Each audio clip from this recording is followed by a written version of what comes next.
ओम शांति। आज है मुरली 1 जनवरी 2026 की प्रातः मुरली। ओम शांति। बाप दादा मधुबन सभी भाई बहनों को हैप्पी न्यू ईयर और नए साल की हार्दिक शुभकामनाएं। मीठे बच्चे, तुम बाबा के पास आए हो रिफ्रेश होने। बाप और बच्चे को याद करो तो सदा रिफ्रेश रहेंगे। प्रश्न है, समझदार बच्चों की मुख्य निशानी क्या होगी? उत्तर है, जो समझदार है उन्हें अपार खुशी होगी। अगर खुशी नहीं तो बुद्धू है। समझदार अर्थात पार्श्व बुद्धि बनने वाले वह दूसरों को भी पार्श्व बुद्धि बनाएंगे। रूहानी सर्विस में बिजी रहेंगे। बाबा का परिचय देने बगैर रह नहीं सकेंगे। ओम शांति। बाप बैठ समझाते हैं, जे दादा भी समझते हैं, क्योंकि बाप बैठ द्वारा दादा द्वारा समझाते हैं। तुम जैसे समझते हो वैसे दादा भी समझते हैं। दादा को भगवान नहीं कहा जाता, जे है भगवानु बात। बाप मुख्य क्या समझाते हैं कि देही अभिमानी बनो। जे क्यों कहते हैं? क्योंकि अपने को आत्मा समझने से हम पतिति पावन परम पिता परमात्मा से पावन बनने वाले हैं। जे बुद्धि में ज्ञान है, सबको समझाना है, पुकारते भी है कि हम पतिति हैं। नई दुनिया पावन जरूर ही होगी। नई दुनिया बनाने वाला स्थापन करने वाला बाबा है, उनको ही पतिति पावन बाबा कह बुलाते हैं। पतिति पावन साथ में उनको बाबा कहते हैं। बाप को आत्माएं बुलाती है, शरीर नहीं बुलाएगा। हमारी आत्मा का बाप परलौकिक है, वही पतिति पावन है। जे तो अच्छी रीति याद रहना चाहिए। जे नई दुनिया है जब पुरानी दुनिया है, जे समझ तो सकते हैं ना। ऐसे भी बुद्धू है तो समझते हैं हमको सुख अपहार है। ऐसे भी बुद्धू है जो समझते हैं कि हमको सुख अपार है। हम तो जैसे स्वर्ग में बैठे हैं, परंतु ये भी समझना चाहिए कि कलयुग को कभी स्वर्ग कह नहीं सकते। नाम ही है कलयुग। पुरानी दुनिया पतिति दुनिया अंतर है ना। मनुष्य की बुद्धि में जे भी नहीं बैठता, बिल्कुल ही जड़ीबूत अवस्था है। बच्चे नहीं पढ़ते हैं तो कहते हैं कि तुम तो पत्थर बुद्धि हो। बाबा भी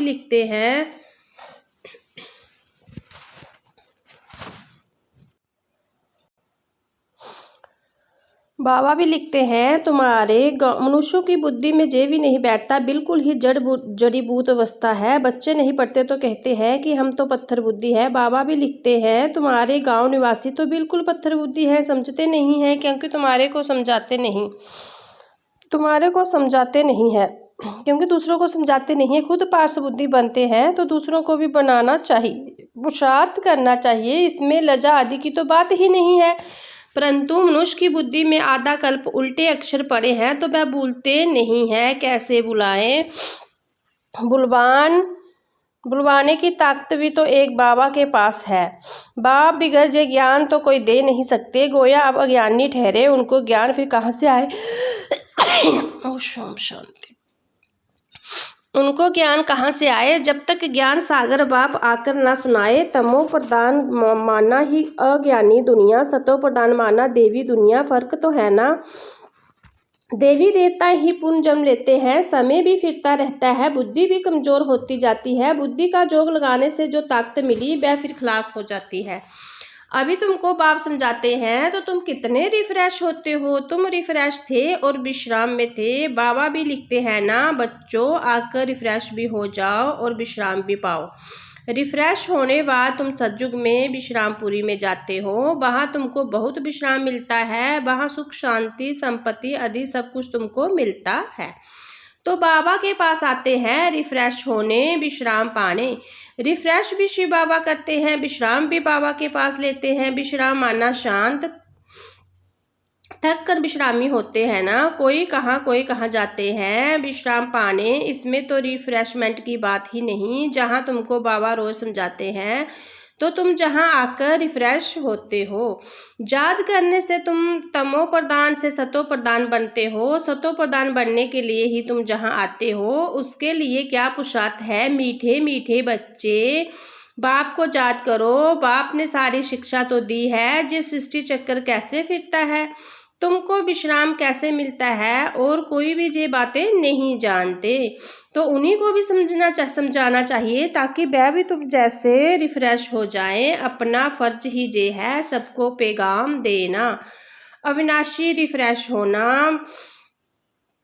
अविनाशी विश्राम पाना है। सबको जे पैगाम दो, यही याद दिलाना है कि बाबा को और बरसे को याद करो। है तो बहुत सहज बात, बेहद का बाप स्वर्ग रचते हैं, स्वर्ग को ही वर्षा कहा जाता है, वो स्वर्ग का ही वर्षा देते हैं। अभी तुम तो हो संगम युग पर, माया के श्राप और बाबा के वर्षे को तुम जानते हो। जब माया रावण का श्राप मिलता है तो बाप भी पवित्रता भी खत्म, सुख शांति भी खत्म, तो धन भी खत्म हो जाता है। कैसे धीरे धीरे खत्म होता है वह भी बाबा ने समझाया है। कितने जन्म लगते हैं, दुखधाम में कोई विश्राम थोड़ी होता है, सुखधाम में विश्राम ही विश्राम है।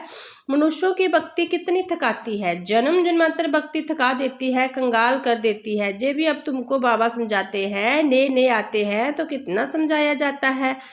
हर एक बात पर मनुष्य बहुत सोच करते हैं, समझते हैं कहाँ जादू ना हो। अरे तुम कहते हो जादूगर, तो मैं भी कहता हूँ जादूगर हूँ, परंतु जादू कोई वह नहीं है जे जो भेड़ बकरियां आदि बना देंगे, जानवर तो है नहीं। जे बुद्धि में समझाया जाता है ना। गायन भी है सूरमंडल के साथ से। इस समय मनुष्य जैसे रीढ़ मिसल है, जे बातें जहाँ के लिए है सतयुग में नहीं गाते। इस समय का ही गायन है। चंडिका का भी कितना मेला लगता है। पूछो वह कौन थी, कहेंगे देवी। अब ऐसा नाम तो वहाँ होता नहीं। सतयुग में तो सदैव शुभ नाम होते हैं। श्री रामचंद्र, श्री कृष्णा, श्री कहा जाता है श्रेष्ठ को। सतयुग संप्रदा को श्रेष्ठ कहा जाता है। कलयुग विशिष्ट संप्रदा को श्रेष्ठ कैसे कहेंगे। श्री माना श्रेष्ठ। अभी के मनुष्य तो श्रेष्ठ है नहीं। गायन भी है मनुष्य से देवता, फिर देवता से मनुष्य बनते हैं, क्योंकि 5 विकार में जाते हैं।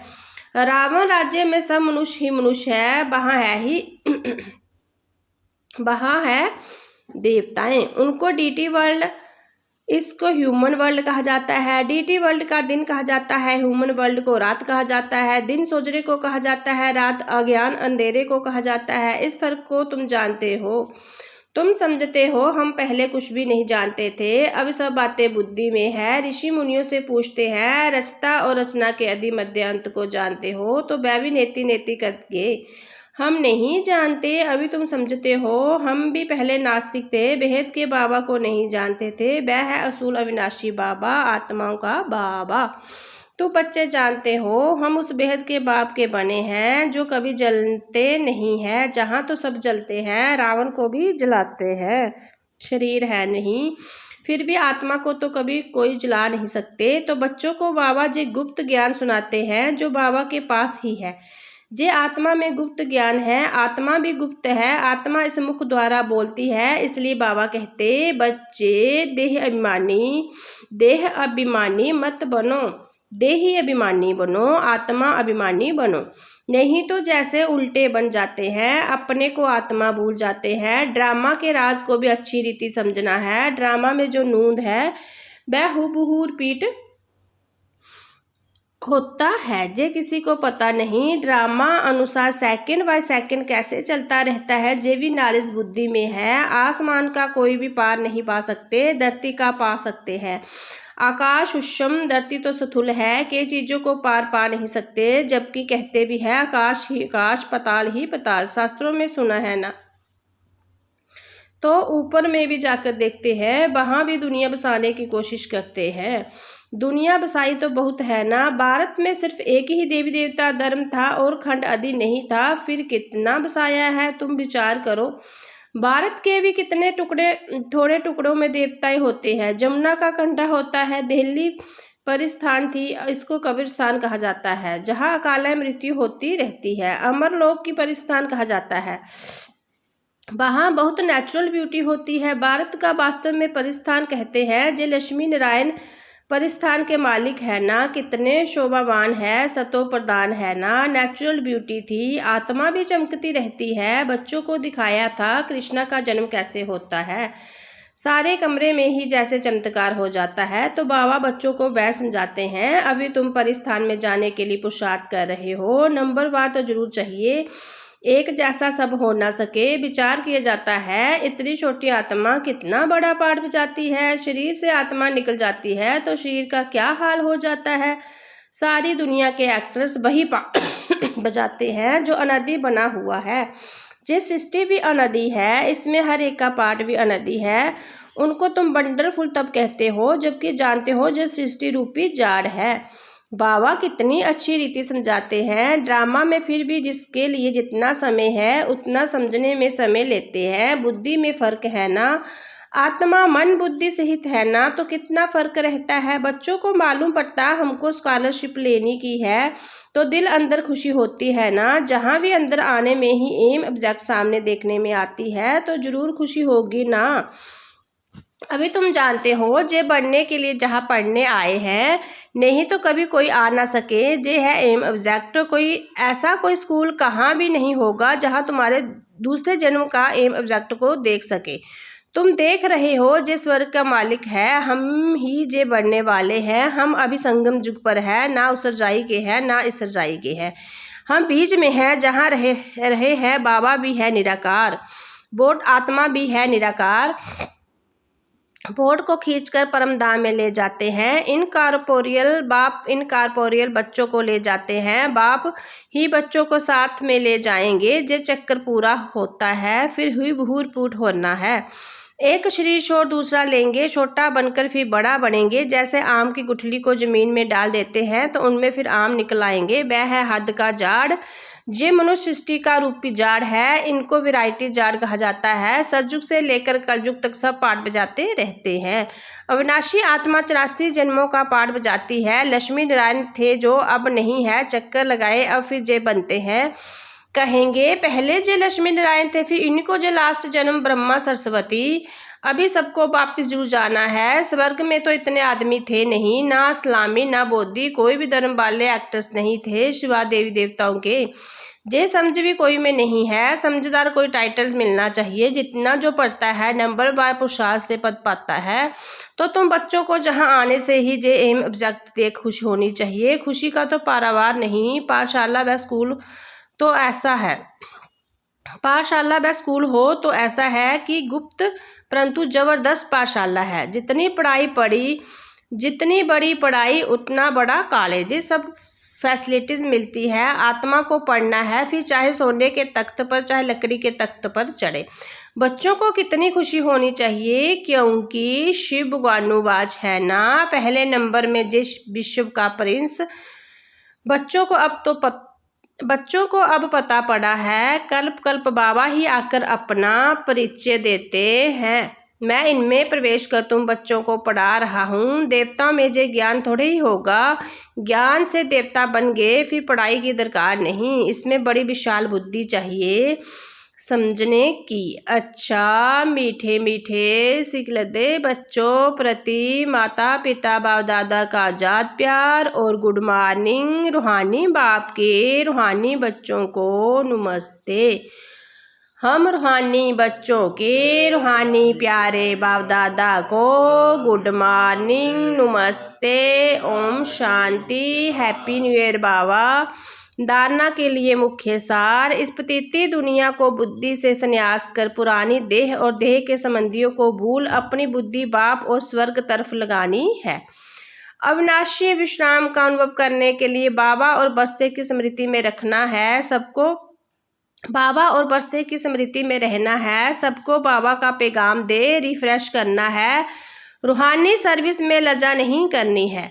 वरदान है संगठन में एक मत और एक रस स्थिति द्वारा सफलता प्राप्त करने वाले सच्चे स्नेही वव। संगठन में एक ने कहा दूसरे ने माना, जे है सच्चे स्नेह का रिस्पांस। ऐसे स्नेही बच्चों को एग्जाम्पल देख और भी संपर्क में आने के लिए हिम्मत रखते हैं। संगठन भी सेवा का साधन बन जाता है। जहाँ माया देखती है कि इनकी यूनिटी अच्छी है, गिराव है, तो बहाने की हिम्मत नहीं रखती। एक मत और एक स्थिति का संस्कार ही सतयुग में एक राज्य की स्थापना करते हैं। स्लोगन, कर्म और योग के बैलेंस रखने वाले ही सफल योगी है।